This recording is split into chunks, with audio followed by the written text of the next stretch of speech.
Bom dia, a paz do Senhor Jesus. Sejam bem-vindos nesta manhã, nesse momento de meditação na palavra do Senhor, onde nós vamos estar ouvindo a voz do Espírito Santo de Deus falar no nosso coração. Deus quer nesta manhã renovar a sua alma, te fortalecer, te animar, te colocar de pé para frente, para caminhar, porque nós não podemos parar, né? Se a gente parar, a coisa fica séria. Água parada junto ao mosquito da dengue, então a gente não pode ficar parado.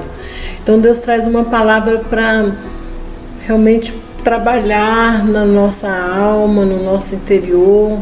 E eu espero que essa palavra ela venha te sacudir, te colocar na posição de guerreiro, que é a posição que Deus realmente tem para a sua vida. Amém? Então nós vamos ler 1 Reis 19, é só um versículo de número 9. Amém? 1 Reis 19, versículo de número 9. Diz assim a palavra do Senhor: E ali entrou numa caverna e passou ali a noite. E eis que a palavra do Senhor veio a ele e lhe disse: Que fazes aqui, Elias? Aleluia. Queridos, analisando esse texto, a gente vê o profeta Elias aqui entrar num quadro depressivo muito forte. No versículo de número 4, ele chega a pedir a morte. Ele diz assim: Já basta, Senhor, toma agora a minha vida, pois não sou melhor do que meus pais, né? No passo de morto, de cadáver. E a palavra de Deus diz que Deus não deu ouvido para aquelas palavras de Elias, porque não estava na hora de Deus tirar a vida dele, não estava na hora de Deus recolher ele, estava na hora dele lutar. Ele ainda tinha muita coisa para fazer para Deus na terra, mas o medo, o temor, o desespero tomou conta do coração de Elias, a ponto dele dizer: não quero mais viver. Ele pediu a morte. Eu não sei se em algum momento da sua vida você pediu a morte, ou você se viu de frente para a morte, ou você viu que a sua vida não tinha valor nenhum, não passava de um cadáver, né? Isso acontece, isso é do ser humano, mas Deus não quer que a gente fique dessa forma, né? Então a Bíblia diz que ele se pôs a caminhar, ele fugiu de Berseba e deixou o moço dele ali e começou a andar. E foi andando, até chegar no deserto. Gente, olha, presta atenção, o moço já não estava bem. Aí onde que ele vai parar? No deserto, né? Num lugar de solidão, um lugar de luta, lugar de calor extremo, de frio extremo. E ele foi e se sentou debaixo de um zimbro. E ele pede a morte. Aí ele dorme. Quando ele dorme, Deus manda um anjo. É isso que eu quero que você entenda nessa manhã. Que na hora do seu maior desespero, na hora que você olha para um lado e para o outro e você diz: não tem mais solução, não tem mais jeito, Deus manda um anjo para te acudir. E o anjo veio e tocou nele e disse: levanta-te, come. Come o quê? Como tinha comida ali? Era deserto, né? Mas a palavra de Deus diz que o anjo preparou pão, né? A gente sabe que esses dias a gente tem feito pão, é um processozinho demorado, não é assim de uma hora para outra, exige os ingredientes próprios, né? Fogo, tudo mais. E tudo aquilo foi providenciado pelo Senhor para acudir Elias, tanto no espiritual, no emocional, como no físico. Deus estava cuidando de Elias. E a Bíblia diz que o anjo tinha a cabeceira dele um pão cozido sobre brasas e uma botija de água. Onde que tinha água? No deserto. Mas Deus preparou. Aí ele comeu, bebeu, aí sabe o que ele fez? Deitou de novo, dormiu. porque ele estava com depressão, ele não tinha mais força para lutar, ele só queria dormir, apagar, sumir, né? E o anjo voltou, o Senhor mandou o anjo lá de novo, e o anjo tocou nele pela segunda vez e falou assim: levanta-te e come, porque tem um caminho muito longo pela frente. Sabe o que Deus está falando ali? O seu tempo na terra não acabou. Pelo contrário, eu ainda tenho tarefas para você, ainda tenho missões para você, e você vai precisar de ter força. Então reaja. Não está com fome, come sem fome. Minha mãe falava isso quando a gente era pequeno: não está com fome, come sem fome mesmo, né? Você vai tomar um remédio, o remédio não é bom, mas você sabe que ele vai te fazer bem, faz uma força, engole, tapa o nariz e vai embora, né? Então, assim, Deus está falando nessa manhã assim, dá uma reagida, e um pouquinho que você conseguir já vai ser muito, porque por trás dessa sua atitude tem anjos do Senhor te ajudando, tem providência de Deus na sua vida. E a Bíblia diz que ele se levanta, né, come, bebe, e aí ele se fortalece. Porque a pessoa, quando ela entra numa situação dessa, de depressão, realmente ela perde o apetite. Perdendo o apetite, ela enfraquece, né? Quem fica de pé se não se alimentar? E como que vai andar? E como que vai continuar o propósito de Deus se o tempo da pessoa ainda não acabou na terra? E a Bíblia diz que ele ficou forte e ele começou a andar. E Deus fez ele andar, irmãos, 40 dias e 40 noites. Ele foi lá para o Monte Horebe, o monte de Deus. Onde é que ele foi buscar Deus? No monte de Deus.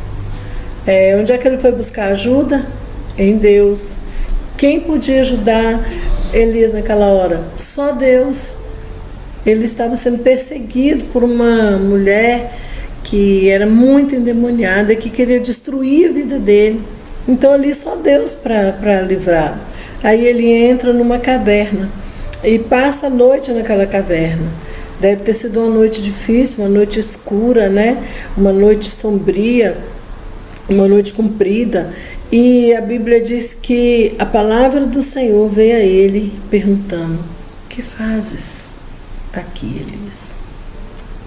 Queridos, Deus, ele sabe tudo que está passando conosco. Ele sabe exatamente em que ponto nós estamos, se estamos a ponto de parar, de desistir, se estamos a ponto de bala para fazer aquilo que Ele quer que a gente faça, se estamos em marcha lenta ou se já estamos em marcha ré. Ele sabe exatamente, mas Ele quer que a gente fale. Ele queria saber de Elias, o que Elias estava decidindo ali naquela situação toda. O que estava dentro do coração de Elias ele já tinha visto, mas ele queria que Elias declarasse. E Elias começa a choramingar. E Elias começa a dizer que ele é bom, que ele é o profeta, mas que só ele conseguiu sair de uma situação de perseguição, de morte, que não tem mais nenhum profeta na terra, que só tem ele, e um blá blá blá, que Deus ficou ouvindo assim, calado, né? E não respondeu nada para ele. Deus começa a se revelar a ele em atitudes. E Deus começa a se mostrar para ele num vento forte, Deus começa a se mostrar para ele num terremoto, num fogo e numa brisa suave. E Deus começa a mover o tempo, mover as situações ali, o clima, tudo para falar com Elias. Nesses dias aqui em Brasília a gente tem visto assim, muita chuva cair. Muita chuva. E o que não é normal, eu nasci em Brasília, estou acostumada com esse clima aqui, com as estações, mas eu estranho porque é muita chuva. E eu pergunto para o meu marido: o que você acha? Ele fala assim: Deus sabe o que está fazendo. Ele sabe porque está mandando tanta chuva nessa época. Então, assim, a gente tem que tentar entender o que Deus está falando com a gente, está nas estações, né?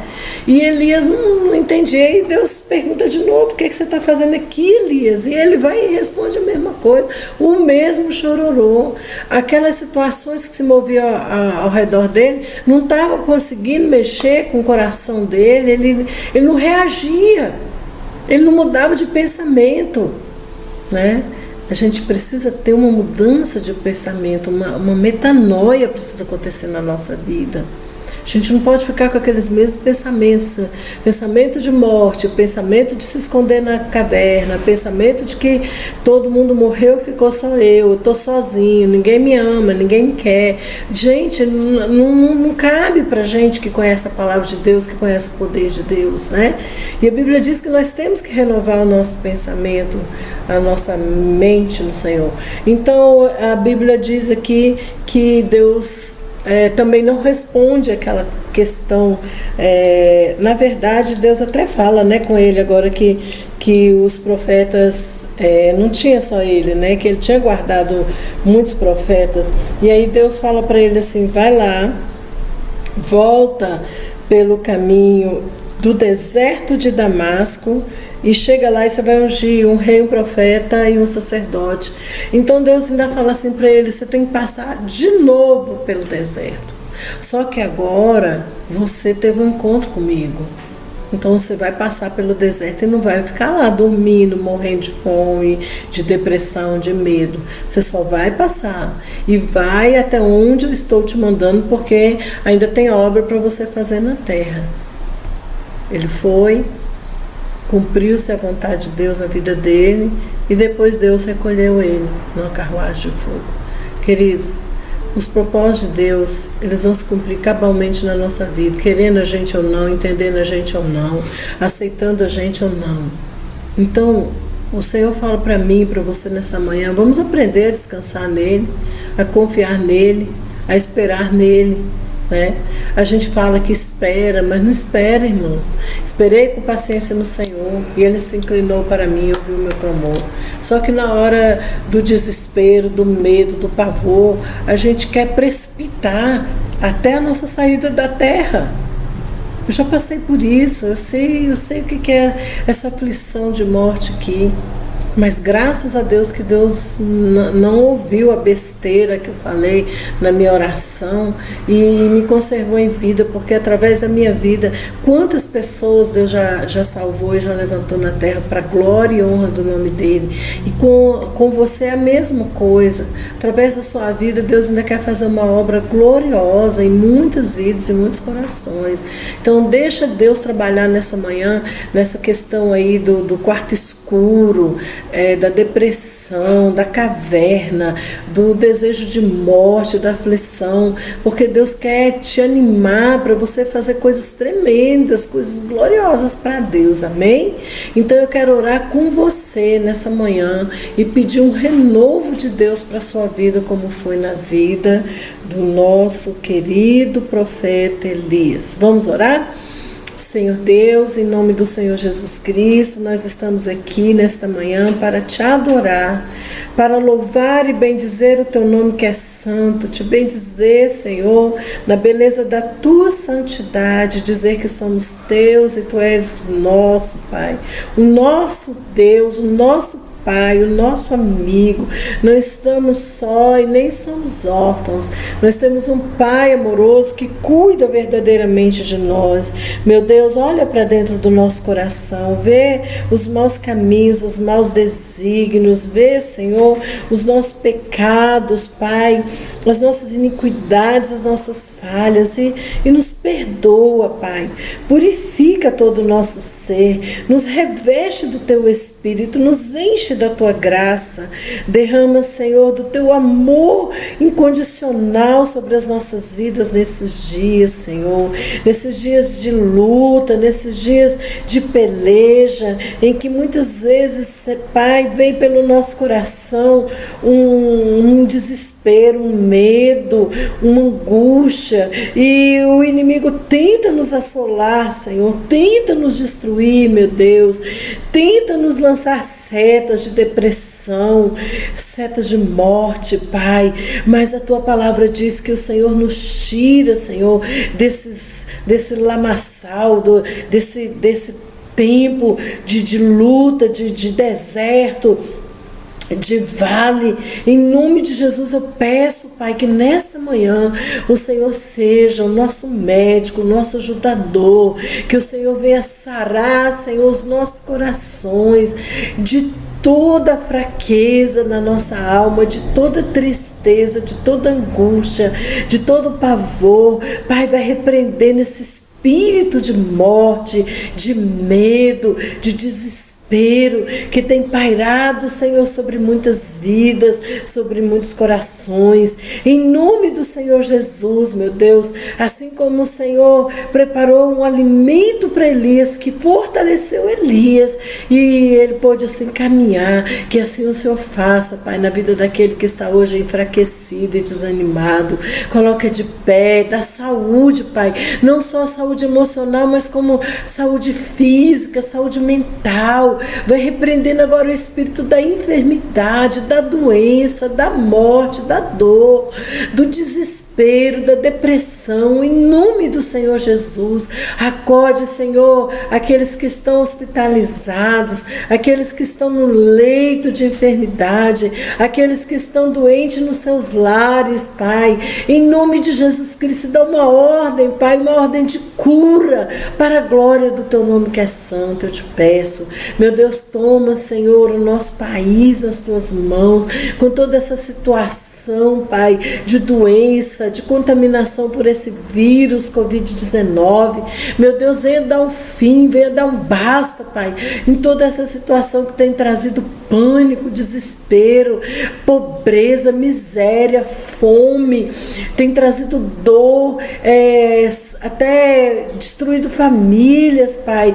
Pai, que o Senhor venha agora dar uma ordem, Pai, a nosso favor, para que tudo isso venha cair por terra e nós venhamos a celebrar o Teu nome, Pai. Que nós venhamos, Senhor amado, a consagrar não só o nosso lar, mas o nosso país ao Senhor, para que o mundo saiba que o Senhor reina no Brasil, que o Senhor é o Deus da nossa nação.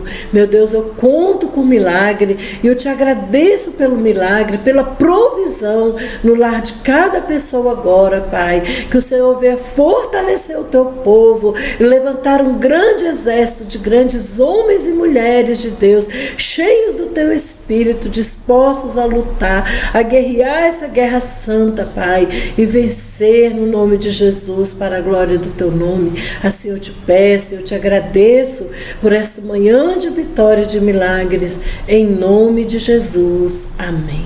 Amém, queridos? Continua firme, se alimentando da palavra. O anjo do Senhor já veio com a palavra para você. Pega a sua Bíblia e vai ler. E você não vai ficar fraco, e você não vai ficar aí dormindo esse sono de depressão, sono da negligência, seja o que for. Deus vai te botar para marchar e você vai caminhar e você vai vencer, no nome de Jesus. Amém? Hoje, às 19h30, nós estaremos aqui de volta para o nosso culto profético. Eu conto com você, convido as pessoas, ajunto um monte de gente para estar acompanhando pelo Instagram ou pelo Facebook é Elza Braga, ou pelo YouTube. O YouTube é El Shaddai, uma igreja diferente. Entra lá, se inscreve no nosso canal, dá um like lá e vamos participar e receber de Deus e ser abençoados pelo Senhor, em nome de Jesus. Até 19h30 dessa sexta-feira, se Deus quiser. Que Deus te abençoe. Um beijo no seu coração.